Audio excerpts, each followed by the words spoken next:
Well, hello everybody. Here we are again. Another one of my jolly little videos. This time we're going to be doing something a little different. We did the compressor last time. Excuse me. If you can hear a buzzing in the background, it's one of my lights is having a bit of a go today. Anyway, we're going to be looking at the hydraulic turrets. Particularly, you said looking at the diagram over here, particularly the Frazer Nash system. Now, the information I've got is for the FN4 systems.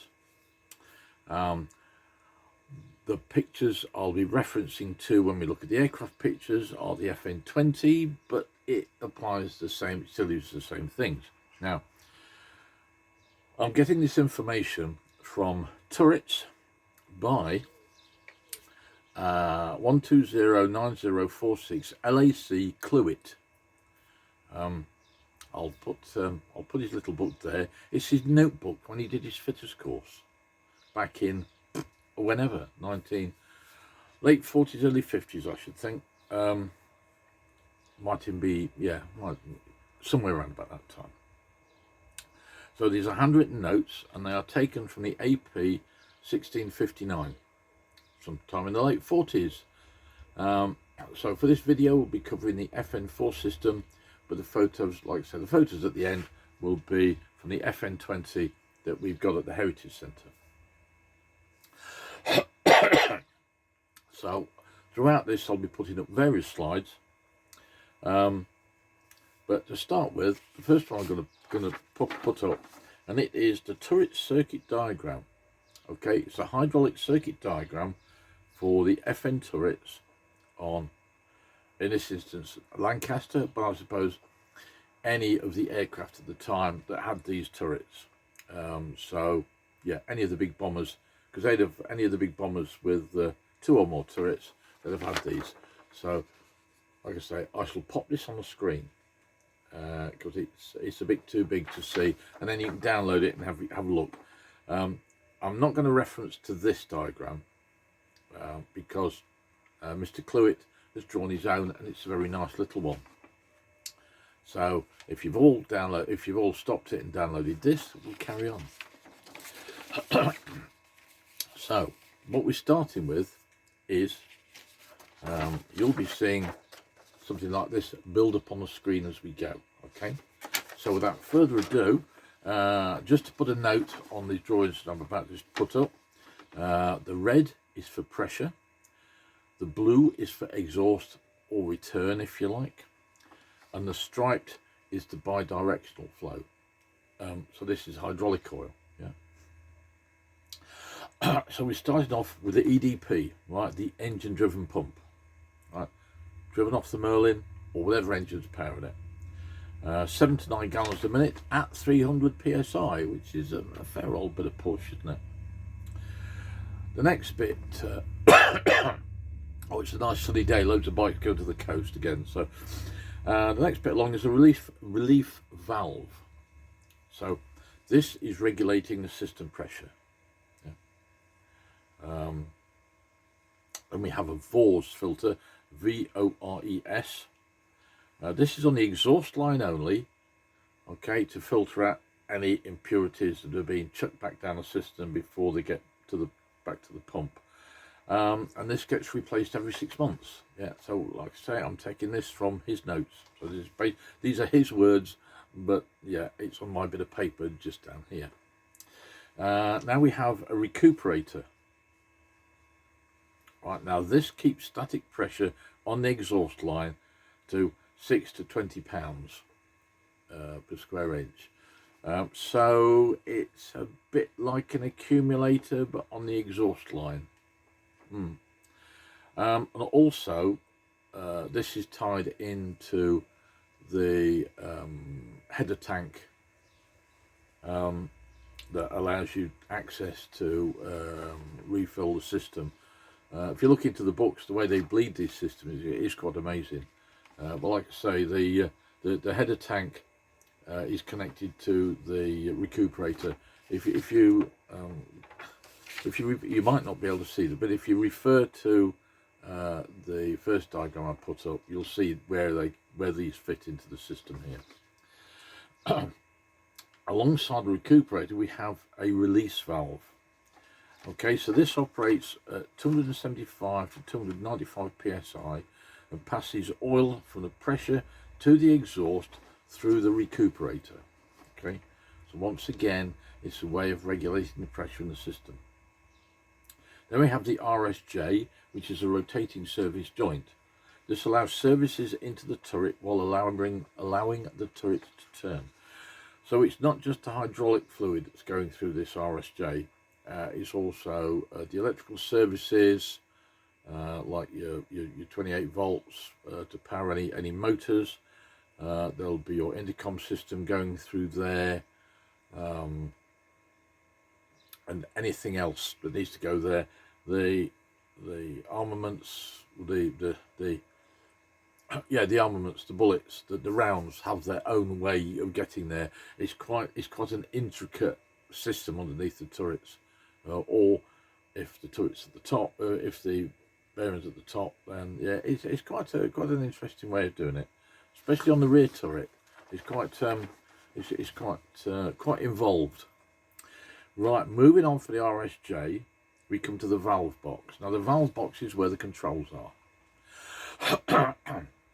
Okay, so he can slew his turret, he can move the guns in pitch, or he can move them up, he can move them down, slew his turret. But what we're talking about here is the slewing of the turret, and these then switch the direction of flow to the VOM. Now the VOM is the vane oil motor, right, which is what we're going to be getting to in a minute. So the vane oil motor, this converts the hydraulic pressure to a mechanical force. Yeah? His words, not mine. Now, we've got a ram on here. I don't know. There's no reference to it in his book. It's in his drawings, but there's no reference to it in his book. If anyone knows what it's for, yeah, by all means, make a comment, put it up there, but I don't know. Right, well, since recording that, while I've been editing, I've found out a few more details, as these things happen. So what I've found out is, let me just grab these sheets off the printer. Do this one first. Those rams that I couldn't work out what they were for because there was nothing in his text. According to this diagram, yeah, they are the gun elevation rams. So this is an FN5 circuit diagram, by the way, or hydraulic circuit diagram. So I shall put this up on the screen in a minute or two, along with another one, and then you can take a screenshot, whatever. It's not a very good copy. It's of quite poor resolution. And also what it doesn't mention in his text, again, maybe during that course they didn't cover that bit, but what it's also got on here is that the gun firing triggers on this are hydraulically operated. The firing control, because there is a firing control valve and it goes to the firing units. So I'm guessing on this particular FN5 turret, where they must have all been sort of kind of similar, that, yeah, so they were hydraulic, it was all hydraulically operated, apart from the little man in the seat, and he wasn't. Well, blood, I suppose, the circulation system is a hydraulic system, so maybe he was too. Anyway, so there's that one. Like I say, I'll put these up, I'll load these up on the screen so that you can watch this.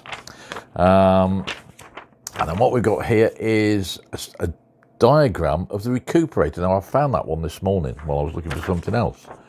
So I'll put this up as well because it's quite interesting, because it's actually a manual handle to pressurise the system.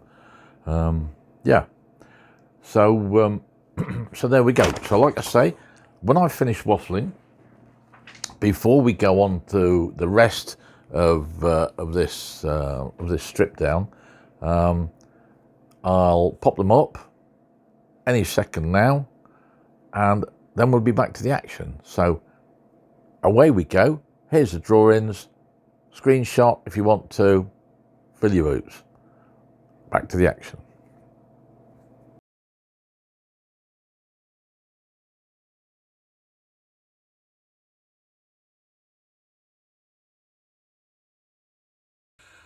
So what I'm going to do now is I'm going to show you a few pictures. These are off the FN20 turret that we've got at the Heritage Centre. It's in the process of being restored. I don't think it's finished yet, but it does clearly show that there's two motors in the system, as you'll see. So what the motors we're looking for, right, if you don't know, are these little dealies here.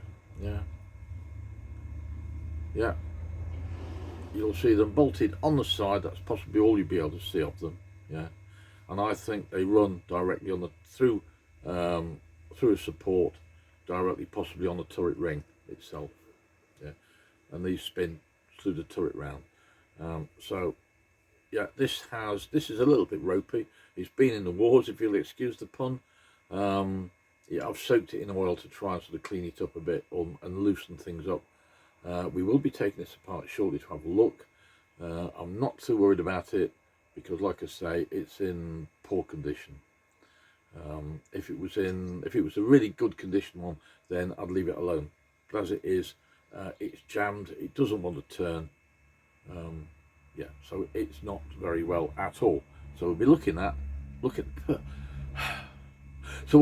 that shortly. So I'll put that down, and the hydraulic pumps. Oh, it just so happens I've got one here. Oh, this heavy old thing. This is the hydraulic pump. Yeah. Now this turns. It's a bit stiff, but it does turn, and this looks in reasonably good condition. Once again, I think we'll, if I can get it apart, if it'll come apart easy. If it won't, I'll not worry about it. But I shall try and get this apart, possibly on another video. Yeah, it'll be an add-on to this one. So, having said all that, excuse me while I have a slug of tea.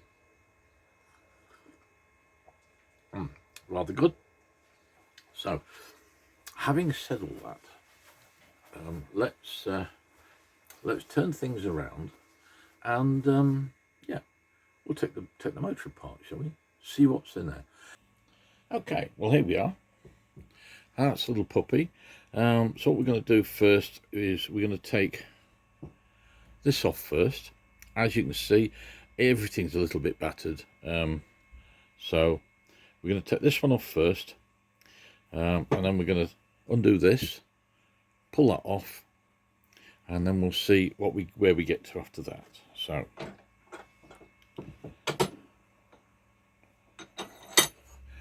and I'll try not to hit anything. As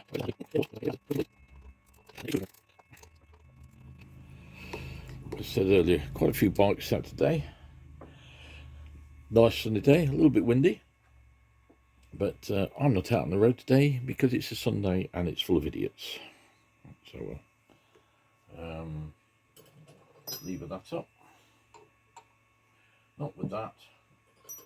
Let's grab a spanner. We'll just hoik it up with a spanner, shall we? It does come off. There we go. So all that plate covers is this. Now this, as you can see, it's pinned, so we're not going to be getting this undone. And I think this is the this holds the rear bearing in place. This allows access to the rear bearing. We can't get that because, like I said, I can't get that off.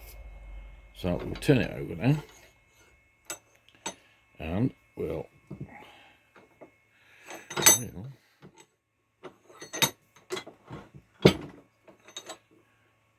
take this off. We'll whip this off.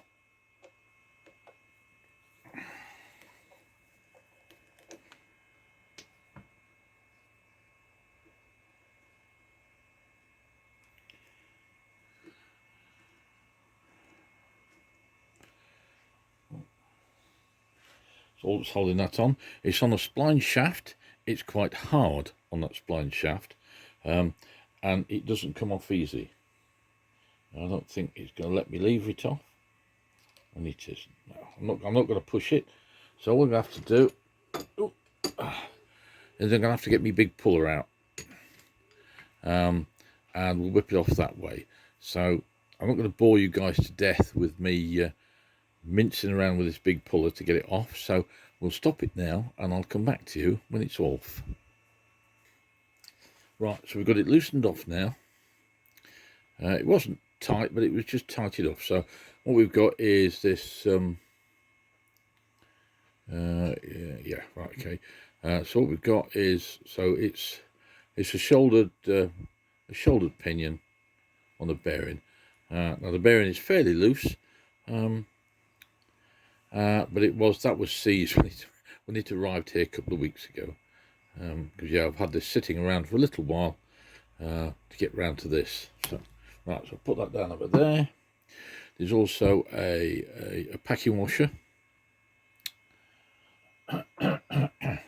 And that leaves us with this bearing here, okay, which is held in, once again, by a collar. Now, as you can possibly see, let me find a pointy thing.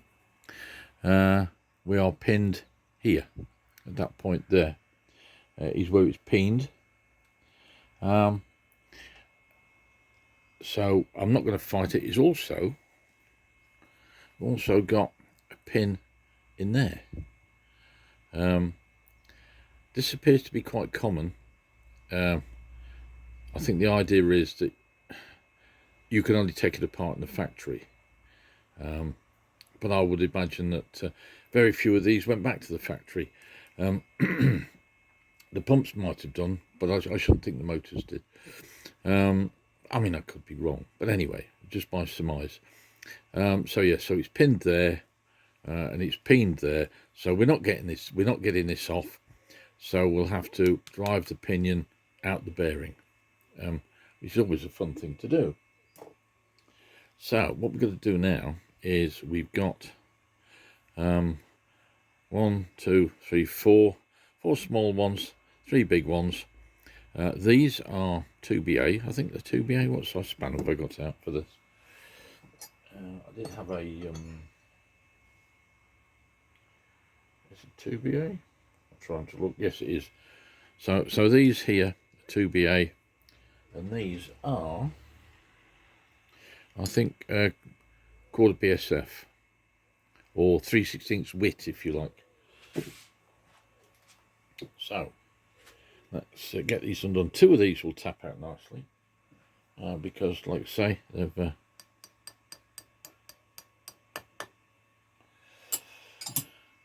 they'll tap out nicely. I'll stand this down there. That will tap out nicely. There's my little thing.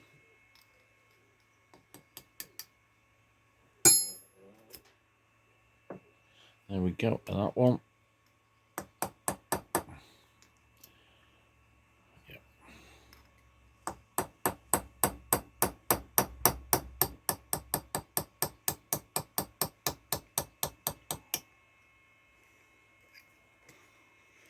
There we go. As you can see, these have been sheared off at some point. So, right. So I'm going to take the big ones out now and leave these 2 to last. Busy across the road. Amazing. Right, so I think these are, if I remember rightly, not very well.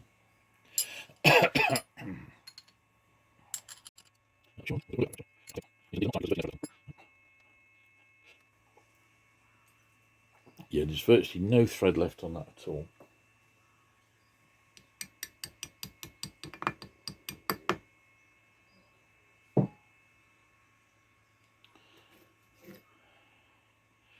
Yeah, as you can see, yeah, they're in a bit of a sorry state. I mean, if you were rebuilding this for to actually be used in an aircraft, you'd want to put some new nuts and bolts on it.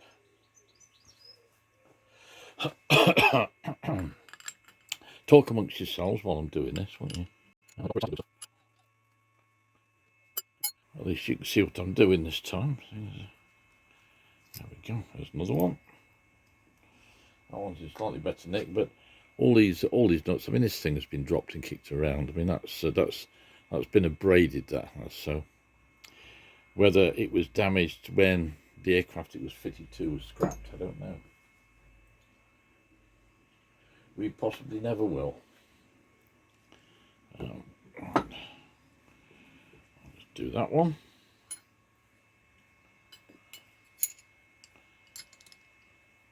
This one's loose as well, so yes, I mean that is what I might before when I do put this back together, because yeah, that's that is you look at the state of that bolt, it's well and true. That's toast, isn't it? I might run a die down these and see if I got, but the thing is, see if I got some decent nuts to put on them. But these are, I mean, these are aluminium nuts, so because it's weight, isn't it? You want as little weight as possible, because this is it's quite a heavy old chunk, but not as heavy as the pump. But these are steel, and the nuts are aluminium, so you're not gonna, you're really not gonna give it much grunt before it all goes badly wrong, are you? So that's those two. Just two left. What I will do, just give it a little bit of a wipe. I'll give you a view of the maker's label. Now, isn't that nicely done to follow the curves? Instead of having it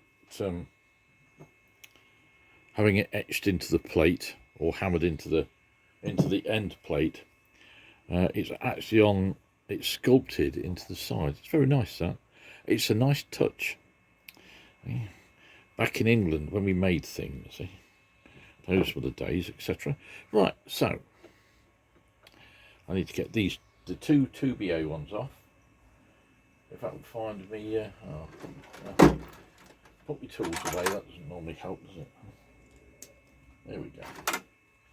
And away we go, as they say. Okay.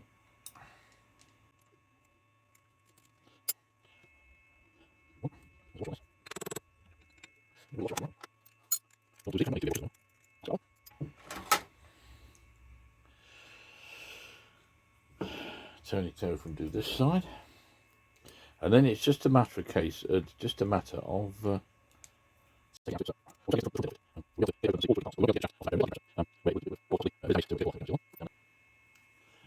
now.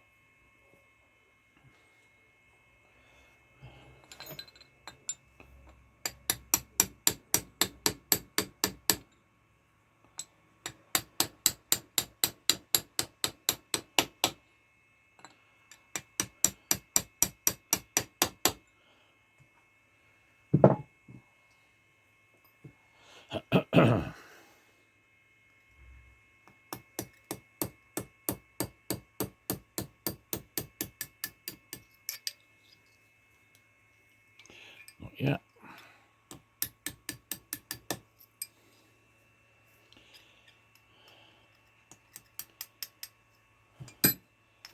That one's out. That one's out. So what we're going to do now is get this front cover off. So I'm going to have to use one of my percussive impact techniques, which I shall do off camera, for the simple reason I don't want anyone bursting into tears watching me do it. So, so I shall have a slurp of tea, and I'll be back in a minute. Right, well, I've finished tapping it gently, and so we are apart now. But what I'll do first is I'll take off the two banjo connectors, because we don't need those on.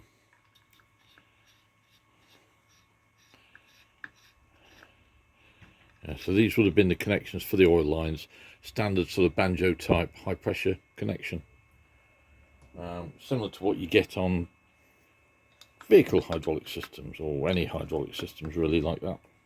So, are you ready? So we'll take the front plate off. Okay, nothing too exciting in there. and that reveals, so what we've got, we'll take the main body of it off, because you'll see what you'll see here. If you remember from the diagrams I put up earlier off, we've got a vane pump running off center, if you like, a bit like the vacuum pump that I did last year. Was it last year? A while ago anyway, when I did the vacuum pumps. Very same setup, very similar. Yeah. So there's the main body of it. Pop that down there. So what we've got is we've got your rotor, and these are your vanes. Now, these are jammed in. I have tried to get them out, to get them to move properly, but they don't want to. These should slide, these vanes here, yeah, they have a corresponding vane 180 degrees about, and they are connected with a couple of small pins so that they follow each other through. It's quite nicely made, but these are all jammed in. I can move this one, and I can move that one a little, but you need a pair of pliers to do it, and these should be free to move, and they're not. And that's mainly, excuse me for the oil, that's mainly because it's yeah, because it's seen better days, poor thing. Yes, so there you go. So that's the vane. I'll just give this a wipe. Okay, so there's your main body. Yeah, so you can see there where your fluid comes in that side, and where it exits that side. Yeah, so if we pop this back on here, it's not, I mean, had these vanes worked properly, then you'd have seen it. It would have been a lot clearer. But yes, so that's how it works. High pressure in, pressurize it, move the vanes. Yeah, high pressure always wants to go to low pressure, so it spins it that way, and then when you reverse the flow, it'll spin it that way. So it's a bi-directional hydraulic motor. So I'm not going to show you me putting this back together because it's pointless. Because I can't get this to museum quality or to exhibition quality. It's all right for you know, this is what a turret motor looks like, but you couldn't put it on display, or I wouldn't put it on display. I don't think it's good enough. I'll just tidy things up and we'll have a bit of a wash up. Well, hope you all enjoyed that. Something a little bit different. Now you know as much about this as I do, which for me is, yeah, it's a lot. So there you go, that's a turret motor. The FN20 picture just here had two, yeah, one each side, and that was, I think, apparently it's counteract wind resistance. Maybe that's what that jack was for in the system. I don't know, he doesn't mention it. If any of you want more information, I will quite happily put up the links to the data I've managed to acquire so far, or pop down to the Heritage Centre and have a chat with some of the guys down there. So yes, so that's it for now. So I'm going to clean up the workbench, finish my cup of tea because I still haven't finished it, clean up the workbench, and hopefully next time it might be the pump that we're doing. Oh, excuse me. Yeah, next time might be the pump. So anyway, that's it from me. So please, comment, rate, subscribe, give us a thumbs up. If you're down this way, pop in the Heritage Centre and say hello. See you there, or see you again for a video. So take care, guys. Make the most of the summer. I think we're in for some rain shortly. So yeah, so toodaloo, ta-ta for now. I'll see you again for the next one. Bye for now. Stay cool.